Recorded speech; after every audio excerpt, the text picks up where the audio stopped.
Hi, I'm David here at the Collins Tool Company in Plain City, Ohio.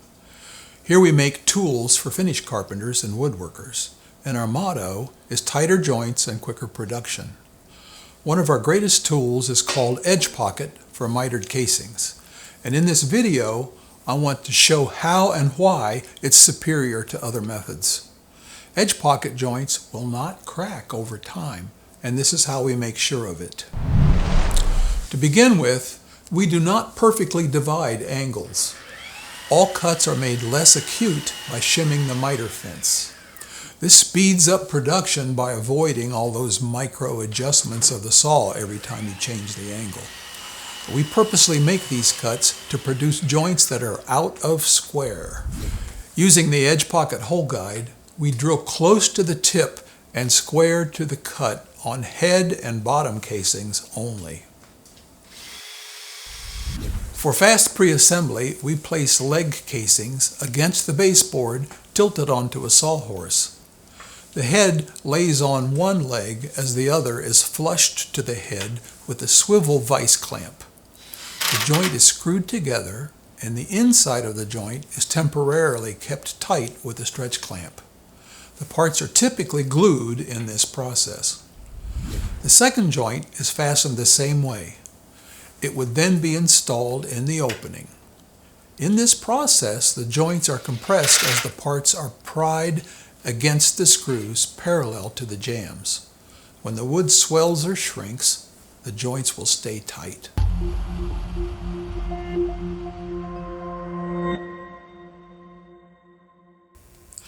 This is 3.5-inch poplar casing, and in this demonstration, I'm going to destroy this assembly by clamping the legs together with a bar clamp in order to show the power of this fastening system. The distance between these casings is 27 5/16 inside to inside. At half the distance of the head, we're looking at 27 9/16. Now I'm going to pull everything in square to 27 5/16.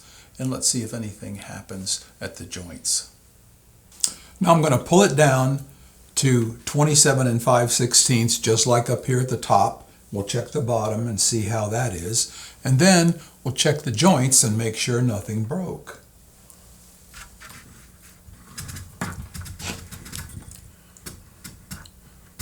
There we are, 27 5/16. And it's looking good up there. These insides are really much tighter than they were originally with the stretch clamps. Now we're parallel to the jambs. Let's see how far we can go before something breaks to prove the excellence of this fastening system. We started at 27 5/16. We're at 27 1/8. At this point, we've tightened it to 27 inches. That's 5/16 less than at the top where we started.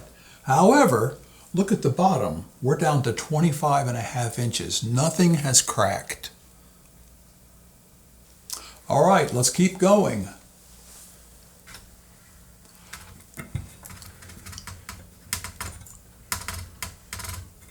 (26 3/4). At this point, note, nothing's loose. Let's keep going.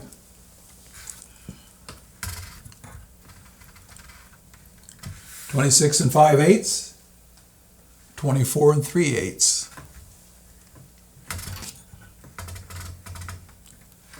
(26.5). How are we looking? We blew it.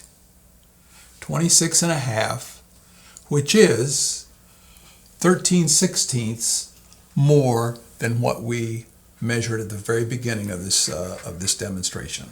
This system allows for a lot of movement in a casing without breaking anything, and so expansion and contraction of the wood itself will never open a joint.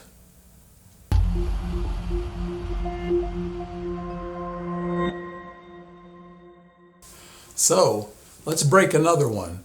This is 2.5-inch red oak, and it's not nearly as wide as the other, so I expect it's going to travel quite a bit further.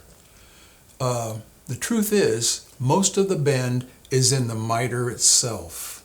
It's not necessarily in the legs. Here we'll have a little bit of leg movement as well. And so I expect it to go pretty far. We're at 30 and 9/16 at the top. And we're at 30 and 13/16 at this point. I want to point out that this distance is about half this distance. So any pressure is equalized for this particular joint as well as the joint over there. One other thing, there's no glue on these joints. I'm just screwing them together for this demonstration, but I would glue on a job site. This measurement here was 30 and 9/16. Here it's 30 and 13/16. So let's bring it all to the same dimension so that the casing is parallel to the legs. And now we are at 30 and 9/16. There's no pressure here at all on this oak. And it's perfect joints as far as the tightness is concerned. Okay, let's see how far we can go with it. 30 and a quarter, 30 and an eighth, 30,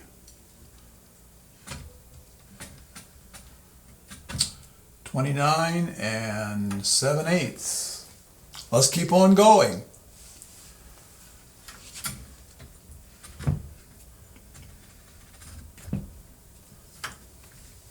29 and a half. At the base, 26 and a quarter.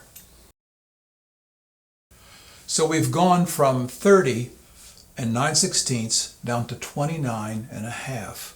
That's more than an inch, and I don't think there's any need to break this. Let's try some oak a little wider than this and see if it breaks sooner than 1 inch.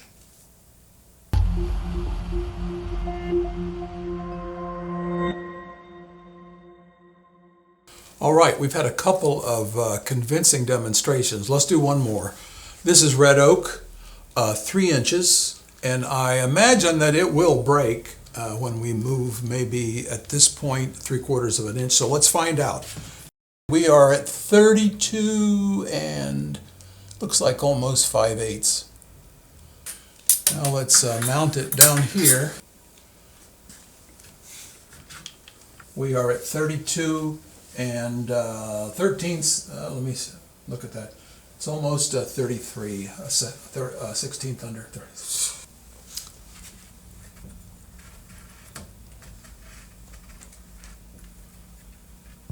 So we're at 32 and a quarter at this point, and 31 and an eighth at the base.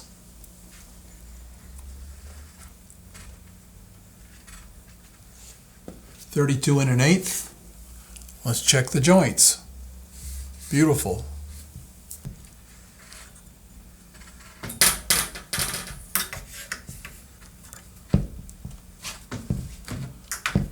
It has broken. That was a lot of travel before we lost that tight joint. You'll never see something travel that much in a trim job. So obviously what we have is a tremendously flexible assembly. We pre-assemble, we line it up on our jam set, nail the heads, bend the legs in parallel to the jams. It'll stay there until the house falls down. Besides door and window casings, multi-sided frames can be put together with edge pocket as well. The protracting beam adjusts the pocket hole according to the number of sides and can do a common pocket hole on the edge of a frame piece as well. We have a plug cutter in the accessory pack that works in the drill block to cut plugs parallel to the grain of the parts. The bushing is removed from the guide block, and the ID of the resulting hole is just right for the plug cutter's larger diameter. We only do this when the pockets can be seen, as in the case of a wall hanging, or in the case of looking down from a landing onto the tops of casings, where you certainly don't want to see holes. In Edge Pocket, you have a tool that will give perfect mitered assemblies very fast, and they will stay tight as long as the building stands. Look it up at collinstool.com or check out our social media pages. Now, all of our products are guaranteed, and they'll serve you well in the business of finished carpentry. Thanks for watching.